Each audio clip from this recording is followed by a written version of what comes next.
নমস্কার। খবরের অন্তরালের খবর নিয়ে ক্যালকাটা ডায়ালগস থেকে মনোজ দাস।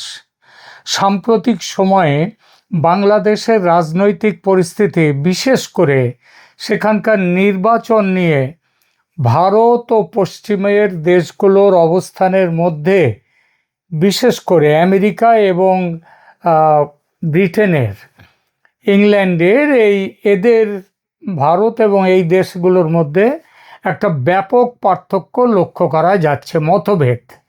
এই প্রেক্ষাপটে বাংলাদেশে ব্রিটিশ হাই কমিশনার সারা কুকের দিল্লি সফরটি অত্যন্ত তাৎপর্যপূর্ণ। কী ছিল সারা কুকের দিল্লি সফরের মূল উদ্দেশ্য? সারা কুক নিজে তার উদ্দেশ্য সম্পর্কে কিছু বলেননি, তবে বিভিন্ন সংবাদ মাধ্যমের রিপোর্ট অনুযায়ী সারা কুকের দিল্লি সফরের প্রধান লক্ষ্য ছিল বাংলাদেশের আগামী নির্বাচন নিয়ে ভারতের কি মনোভাব বোঝা তো বুঝতে এমন কিছু তো অসুবিধা হয় না কূটনীতিকদের। তাহলে তিনি এসছিলেন অ্যাকচুয়ালি ভারতের মনোভাবটা একটু সরকারিভাবে বুঝে নেয়া এবং তারপরে সেই অনুযায়ী কিছু কাজকর্ম করা, নিজের দেশের তাদের যে কিছু প্ল্যানিং রয়েছে সেই প্ল্যানিংটা ভারতকে জানানো। ভারতের দাবি ছিল কি? বাংলাদেশের নির্বাচন নিয়ে ভারতের দাবি একদম শুরু থেকেই যে সে দেশে অবিলম্বে ফ্রি, ফেয়ার অ্যান্ড ইনক্লুসিভ নির্বাচন নিয়ে আসতে হবে, কারণ মোহাম্মদ ইউনূসের যে সরকার সেখানে বসে আছেন, সে সরকার একটি অবৈধ এবং অনির্বাচিত সরকার। তার সাথে ভারত কোনো রকমভাবে কোনো বোঝাপড়ায় আসতে পারে না। তাই ভারতের দাবি ছিল অবিলম্বে ইউনূস সরকারের পতন বা বিদায় এবং একটা ফ্রি, ফেয়ার অ্যান্ড ইনক্লুসিভ নির্বাচন সেখানে করার, যেখানে সমস্ত রাজনৈতিক দল প্রতিদ্বন্দ্বিতার সুযোগ পাবে, আর সেই নির্বাচন হবে স্বচ্ছ এবং মুক্ত, লেভেল প্লেয়িং ফিল্ড থাকবে সব দলের জন্য। তা হয়নি। আওয়ামী লীগ নিষিদ্ধ থেকে গেছে, তাদের এই নির্বাচনে তাদের প্রবেশ নেই। স্বভাবতই ভারত ক্ষুব্ধ। তবু তারই মধ্যে বিএনপির প্রতি সমর্থনের হাত বাড়িয়ে নির্বাচনের সরাসরি বিরোধিতার রাস্তা থেকে সরে এসেছিল ভারত। কারণ একটা গণতান্ত্রিক দেশে যে সরকার আসবে সেই সরকারের সাথে কাজ করবে ভারত, এটা ভারত একাধিকবার বলেছে। কিন্তু সে পথেও কাঁটা। আমেরিকা সমেত পশ্চিমের দেশগুলো হঠাৎই জামাত প্রেমী হয়ে উঠেছে। এটা তাদের অনেক পুরনো অভ্যাস। তারাই ওই যে গুড টেররিস্ট, ব্যাড টেররিস্ট, এই যে সব বলা, এটা ওই আমেরিকা এবং ব্রিটেন, ওই পশ্চিমের দেশগুলো করে। জামাতের পুরনো সব রেকর্ড ভুলে গিয়ে মুক্তিযুদ্ধের সময় তাদের কী ভূমিকা ছিল সেসব ভুলে গিয়ে, অবশ্যই এটাও ঠিক কথা, মুক্তিযুদ্ধের বলে 1971 সালের যে মুক্তিযুদ্ধ, আমেরিকা তো তার বিরুদ্ধে ছিল, ও ইংল্যান্ডও তার বিরুদ্ধে ছিল। সুতরাং আর সেই মুক্তিযুদ্ধের বিরোধী বাংলাদেশের কোন শক্তি ছিল? জামাত। তো জামাতের যুদ্ধ অপরাধে জামাতের অনেক বিচারও করেছে পরবর্তী সরকার, শেখ হাসিনার সরকার। জামাতের সেই সব পুরনো রেকর্ড ভুলে তারা জামাতকে উদারপন্থী ভাবছে এখন। ওই যে 30 লক্ষ যে বাংলাদেশের মানুষের নিহত হওয়া, 2 লক্ষ নারীর সম্ভ্রম চলে যাওয়া, এই সবগুলোর পেছনে জামাতেরও একটা বড় ভূমিকা ছিল। তো জামাতের সেই ভূমিকার কথা ভুলে এই পশ্চিমের দেশগুলো তারা জামাতকে উদারপন্থী ভাবছে এখন, এবং ইউনূসের সঙ্গে ষড়যন্ত্র পার্ট 1টা ছিল শেখ হাসিনাকে গদি থেকে নামানো, পার্ট 2 হচ্ছে বিএনপিকে হারিয়ে জামাতকে ক্ষমতায় বসানো, এবং সেই অনুযায়ী তারা চলেছে এখন সেই পুরনো -2 ফর্মুলা। ভারতের ঘোর বিরোধী, ভারত যে পশ্চিমী বিশ্বের জামাতকে ক্ষমতায় বসানোর এই যে প্ল্যান, এই প্ল্যানের চূড়ান্ত বিরোধ করতে ভারত যে প্রস্তুত, সেটা বাংলাদেশ থেকে দূতাবাস কর্মীদের পরিজনদের সরিয়ে এনে 72 ঘন্টার বদলে 12 ঘন্টার মধ্যে বিশেষ বিমান পাঠিয়ে তাদের দেশে ফিরিয়ে এনে ভারত বুঝিয়ে দিয়েছে আগামী দিনে কি করতে চায়। আর ভারত যদি বিরুদ্ধে যায় তাহলে জামাতকে নিয়ে কারোরই, এমনকি পশ্চিমাদের এই প্ল্যান কার্যকর হতে পারবে না, কার্যকর হতে সমস্যা। তাই ভারতকে বুঝিয়ে সুঝিয়ে পথে আনতে হাই কমিশনার সারা কুক অমনি টুক করে চলে এলেন দিল্লি, কোনো কথা ভারতের কিংবা কারোর সাথে না বলে। যেন ভারত সেই 47 সালের আগের ভারত, ব্রিটেন বললেই বৈঠকে বসবে এবং ব্রিটেনের যা মত কিংবা আমেরিকার যা মত সেগুলো মেনে নেবে সুর করে। সে ভারত আর নেই। পশ্চিমা দেশগুলো এতদিন নির্বাচন নিয়ে নানান টিকরামবাজি করছিল, সব দলের অংশগ্রহণে নির্বাচনের কথা বলছিল, কিন্তু মনে মনে ছিল অন্য বাসনা। একই খেলা খেলছিলেন আমেরিকায় ট্রাম্প সাহেব, মুখে এক মনে আর এক। পাল্টি খেতে সময় লাগে না যার কোনো কিছুতেই। নিজের স্বার্থ পূরণ করতে এরা ব্যাঙের গালে চুমু খাবে, ব্যাংকে বলবে ভালো থাকো, আবার সাপের গালেও চুমু খাবে, বলবে তুমি ব্যাংকে খেয়ে নাও। এটাই পশ্চিমের বিশ্বের নিয়ম, বিশেষ করে আমেরিকা আর ব্রিটেনের তো বটেই। কিন্তু ভারত শান্তির পক্ষে থাকলেও জাতীয় নিরাপত্তা ও আঞ্চলিক স্থিতিশীলতার খাতিরে নির্দিষ্ট কিছু বিষয়ে কঠোর অবস্থান নিতে পিছপা হয় না ভারত। অপারেশন সিন্দুর দেখিয়ে দিয়েছে। প্রয়োজনে বাংলাদেশেও বড় কোনো পদক্ষেপ নিতে ভারত তৈরি। তাই সারা কুককে একেবারে কোল্ড শোল্ডারিং করে দিয়েছে ভারত। ভারত সরকারের মন্ত্রী ছেড়ে দিন, পররাষ্ট্র দপ্তরের একটা ছোট অফিসারের সঙ্গেও কথা বলার সুযোগ পাননি কুক। এমনকি ভারতীয় থিঙ্ক ট্যাঙ্ক, যারা সরকারি নন, পুরোপুরি কেন, আদৌ সরকারি নন, সেই থিঙ্ক ট্যাঙ্কদের কেউ দেখা করেননি কুকের সঙ্গে।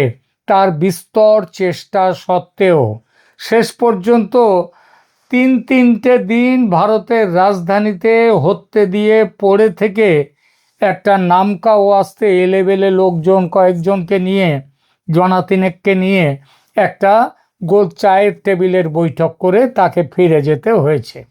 বিভিন্ন সংবাদ মাধ্যম যেমন নর্থ ইস্ট নিউজ, এরা দাবি করছে যে ভারত সরকার সারা কুকের এই সফরকে বিন্দুমাত্র গুরুত্ব দেয়নি। এটা তো 100% ঠিক। ভারতের নীতি নির্ধারকদের পক্ষ থেকে তাকে বুঝিয়ে দেওয়া হয়েছে সব জায়গায় মোড়লি করতে এসো না। বাংলাদেশের অভ্যন্তরীণ রাজনীতি এবং নির্বাচনের বিষয়ে ভারতের কি করার আছে, কি করবে ভারত, সেটা তার নিজের বিচার বুদ্ধি অনুযায়ী ঠিক করবে। ভারত নিজের কৌশলেই অটল থাকবে এবং সেখানে বাইরের কোনো মধ্যস্থতা বা প্রভাব সে ভারত পছন্দ করবে না, তা সে যত বড় শক্তি হোক না কেন। ফলে দিল্লির ব্রিটিশ হাই কমিশন অফিসে ওই যে বললাম 2-3 জন এলেবেলে লোকজনের সঙ্গে চায়ের আসর বসিয়ে কুক ব্যাক টু ঢাকা। কিন্তু এই খবরের বাইরেও আরেকটি খবর বাইরে এসেছে, সেটা অবশ্য বিশেষ প্রচার পায়নি। ভারত সরকারের সেই খবরটা কি, ভারত সরকারের কাছে কোনো গুরুত্ব না পেয়ে সারা কুক আরেকটি চেষ্টা চালিয়েছেন। সেই চমকপ্রদ তথ্যটি এসেছে সারা কুকের ঢাকা ফিরে যাওয়ার পর। এই খবরটি দিয়েছে বিভিন্ন দেশি বিদেশি সংবাদ মাধ্যম। কি বলা হয়েছে সেই খবরে, সারা কুক অতি সঙ্গোপনে প্রধানমন্ত্রী শেখ হাসিনার সঙ্গে দেখা করেছেন, একটা বিশেষ বৈঠক করেছেন। শুধু দেখা করা নয়, একটা প্রস্তাবও তিনি নিয়ে গিয়েছিলেন এবং সেটি দিয়েছেন শেখ হাসিনাকে। কি সেই প্রস্তাব বলবো, তবে তার আগে জানিয়ে রাখি যে প্রধানমন্ত্রী শেখ হাসিনা এমন কঠোরতম জেড প্লাস নিরাপত্তা বলয়ের মধ্যে থাকেন যে সারা কুক দেখা করতে চাইলেন আর চলে গেলেন তার বাড়ি, এটা হতেই পারে না। শেখ হাসিনার সঙ্গে দেখা করতে গেলে তার প্রথম অনুমতিটা নিতে হবে প্রাথমিকভাবে ভারতের নিরাপত্তা উপদেষ্টা অজিত ডোভালের কাছ থেকে। তার দপ্তরে আগে অনুমতি চেয়ে প্রস্তাব পাঠাতে হবে যে আমরা দেখা করতে চাই। ডোভাল শেখ হাসিনার সঙ্গে তারপর কথা বলবেন, তিনি জানতে চাইবেন যে শেখ হাসিনা দেখা করতে চান কিনা, তারপর সেই মতো সিদ্ধান্ত নেয়ার ব্যাপারে। তাহলে কি সারা কুক আগে অজিত ডোভালের কাছে অনুমতি চেয়েছিলেন? তাছাড়া তো কোনো পথ নেই। অজিত ডোভাল বা ভারত সরকার যখন পাত্তাই দেননি সারা কুকের সফরকে, তখন শেখ হাসিনার সঙ্গে সাক্ষাতের অনুমতি দিলেন কেন? এখানেই উঠে আসে শেখ হাসিনার নিজের মতামতের গুরুত্ব, যেটাকে ভারত সবসময় গুরুত্ব দেয় সর্বাধিক। অর্থাৎ শেখ হাসিনা নিজে কি চান। তিনি নিজে দেখা করতে চাইলে ভারত তার নিরাপত্তার প্রয়োজনীয় ব্যবস্থা সেরে দেখা করার বিষয়টি নিয়ে কাজ করবে। গত 17-18 মাসে কোনো বিদেশি নেতা, মন্ত্রী বা কূটনীতিক প্রধানমন্ত্রী শেখ হাসিনার সঙ্গে দেখা করতে আসেননি, সারা কুকই প্রথম। তাই শেখ হাসিনা হয়তো চেয়েছিলেন আসুন কুক, দেখা যাক কি বলতে চান তিনি, কি প্রস্তাব আছে তার কাছে। তো দেখা করলেন সারা কুক, প্রধানমন্ত্রী হাসিনার সঙ্গে দিলেন প্রস্তাব। কি সেই প্রস্তাব? এ বিষয়ে কোনো পক্ষ থেকেই কোনো আধিকারিক বিবৃতি আসেনি, তবে গুঞ্জন রয়েছে যে সারা কুক ভারতের যে 2-3 জন এলেবেলে মানুষের সঙ্গে একটি বৈঠক করেন সফরের শেষ দিনে, সেখানে তিনি ইশারা ইঙ্গিতে বুঝিয়ে দিয়েছিলেন কি ছিল তার প্রস্তাব। বৈঠকে এক সাংবাদিক মশাই ছিলেন, ভারতীয় সাংবাদিক। তিনি আবার বাইরে এসে সরাসরি, তিনি কাগজে কোনো চিঠি দেননি, কাগজে কোনো লেখা লেখেননি, তবে তিনি ফাঁস করে দিয়েছিলেন কুকের প্রস্তাব, এবং ভারত সরকারও জেনেছে সেই প্রস্তাবের কথা। কুক প্রস্তাব দিয়েছিলেন যদি হাসিনা সরকার ভারতকে নির্বাচনের বিষয়ে কঠোর অবস্থান থেকে বিরত করতে পারেন এবং যদি শেখ হাসিনা নির্বাচন বয়কটের তার যে নিজস্ব সিদ্ধান্ত তা থেকে সরে আসেন, তবে নির্বাচন পরবর্তী সময়ে, অর্থাৎ নির্বাচন মিটে গেলে পশ্চিমা বিশ্ব, আমেরিকা, ইংল্যান্ড, তারা শেখ হাসিনাকে তার দেশে, বাংলাদেশে পুনর্বাসিত করবে, বা তিনি দেশে ফিরতে না চাইলে বিদেশে তার পছন্দ মতো যে কোনো দেশে তিনি যাতে থাকতে পারেন সেটা নিশ্চিত করতে যা করার সেটা করা হবে। একাধিক সংবাদ মাধ্যমের প্রতিবেদন অনুযায়ী শেখ হাসিনা এই প্রস্তাব সরাসরি প্রত্যাখ্যান করেছেন। তিনি স্পষ্ট করে দিয়েছেন যে বিদেশি শক্তির ওপর নির্ভর করে নয়, নিজের ক্ষমতার জোরে এবং নিজস্ব রাজনৈতিক কৌশলের ওপর ভিত্তি করেই তিনি এগোতে চান। আর তিনি যে এই ব্যাপারে একটি রোডম্যাপ তৈরি করে সেই অনুযায়ী পা ফেলতে শুরু করেছেন, সে তো তার গত 2-3 মাসের কর্মসূচি দেখে বোঝাই যাচ্ছে। প্রিয় দর্শক, আপনার নিশ্চয়ই 3-4 দিন আগে ফেব্রুয়ারি-মার্চের মধ্যে নেত্রীর দেশে ফেরা নিয়ে আমার একটি সাক্ষাৎকার ভিত্তিক প্রতিবেদন শুনেছেন। একেবারে ঘোড়ার মুখের খবর দিয়েছিলাম সেই প্রতিবেদনে। নেত্রীর রোডম্যাপের অংশ সেটি। আর নেত্রীর নিরাপদে ও সসম্মানে দেশে প্রত্যাবর্তন করতে হলে যা যা করা দরকার ভারত তা করবে, এর বেশি কিছু এই মুহূর্তে ভেঙে বলার দরকার নেই। নিশ্চয় যা বোঝার আপনারা বুঝে নিয়েছেন। ঘি তুলতে আঙুল বাঁকা করতে হলে তাই করবে ভারত, সিদ্ধান্ত পাকা। আর সেটা ওই দূতাবাসের ঘটনার পরিপ্রেক্ষিতে সেটা ভারত তার কর্মচারীর পরিজনদেরকে দেশে ফিরিয়ে নিয়ে এসে সেটা ভালোভাবে বুঝিয়ে দিয়েছে যে তৈরি থাকো, আমরা বেগরবাই করলে আমরা আসছি আমরা। সার্বিক পরিস্থিতি বিশ্লেষণ করলে বোঝা যায় বাংলাদেশে নির্বাচন নিয়ে ভারত রীতিমতো শক্ত অবস্থানে রয়েছে। তারা এমন কোনো পরিস্থিতি চায় না যা তাদের উত্তর পূর্বাঞ্চলের নিরাপত্তা বিঘ্নিত করতে পারে। সারা কুকের এই সফল না হওয়া এটাই ইঙ্গিত দেয় যে বাংলাদেশের রাজনীতির সমীকরণ মেলাতে পশ্চিমা দেশগুলোর জন্যে ভারত একটা কড়া গলার কাঁটা হয়ে দাঁড়িয়ে রয়েছে। ব্রিটিশ হাই কমিশনারের দিল্লি মিশনটি আদৌ সফল হয়নি। ভারত তার নিজস্ব পরিকল্পনা অনুযায়ী এগোচ্ছে এবং শেখ হাসিনাও বিদেশি প্রস্তাবের চেয়ে নিজের ক্ষমতার ওপর বেশি ভরসা রাখছেন। শেষ করার আগে এই গোপন বৈঠকের সংবাদ সূত্রগুলির ব্যাপারে নিশ্চিতভাবে কয়েকটি নামের উল্লেখ করব, নইলে এই বৈঠকের বিষয়টিকে কেউ জল্পনা বলে উড়িয়ে দিতে পারেন।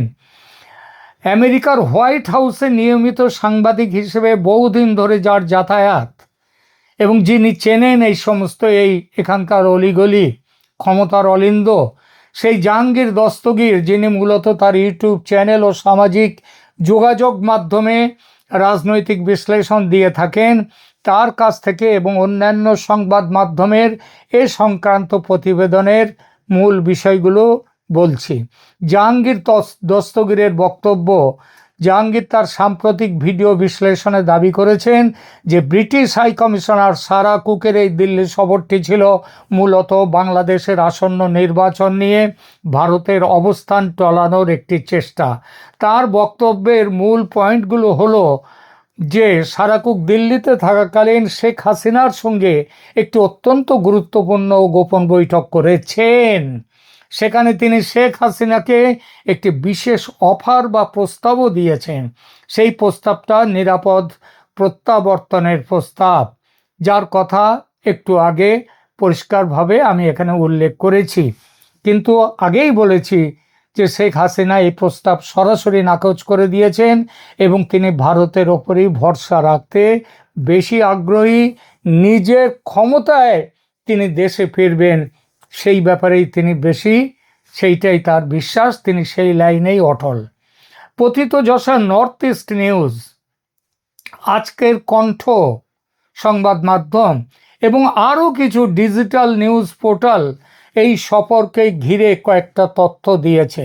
যেমন সাউথ ব্লকের ঠান্ডা আচরণ, কোল্ড শোল্ডারিং, সেটাও বলেছি। এছাড়া তারা বলেছে দিল্লিতে যাওয়ার ঠিক আগে সারা কুক ঢাকায় জামাতে ইসলামীর আমিরের সঙ্গে বৈঠক করেছিলেন। ভারত এই বিষয়টি ইতিবাচকভাবে নেয়নি।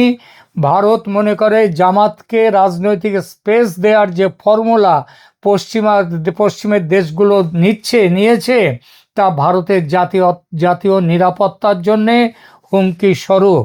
আর নির্বাচন নিয়ে ভারতের পরিষ্কার বার্তা যে তারা বাংলাদেশের অভ্যন্তরীণ বিষয়ে পশ্চিমের হস্তক্ষেপ পছন্দ করছে না এবং তারা বর্তমান সরকারের বর্তমানে যে নির্বাচন নিয়ে তার যে নিজস্ব সিদ্ধান্ত, শেখ হাসিনার যে সিদ্ধান্ত, সেই সিদ্ধান্তকে গুরুত্ব দেয়। সুতরাং সারা কুকের এই সফরকে সমস্ত যেসব সংবাদপত্র বলেছেন সবাই বলেছেন যে এই সফর পুরোপুরি ব্যর্থ এবং এই যে গোপন সমঝোতার প্রস্তাব, এটাও বিভিন্ন সংবাদ মাধ্যম এই জিনিসটা তুলে এনেছে, যদিও মেন স্ট্রিম সংবাদ মাধ্যমে এই গোপন বৈঠকের শেখ হাসিনা এবং সারা কুকের ভেতরের বৈঠকের কথাটির ওপরে কখনোই নজর দেওয়া হয়নি। এটাই হচ্ছে কারণ তারা নজর দিতে পারে না, যেহেতু এটা কোনো আধিকারিক কোনো বিবৃতি কোনো পক্ষ থেকে দেয়া হয়নি। এই যে সারা কুক বেড়াতে এলেন, সফরে এলেন দিল্লিতে, এটারও কোনো আধিকারিক বিবৃতি নেই কোথাও, এটাও মাথায় রাখতে হবে। এখনকার মতো এখানেই রাখছি, ধন্যবাদ।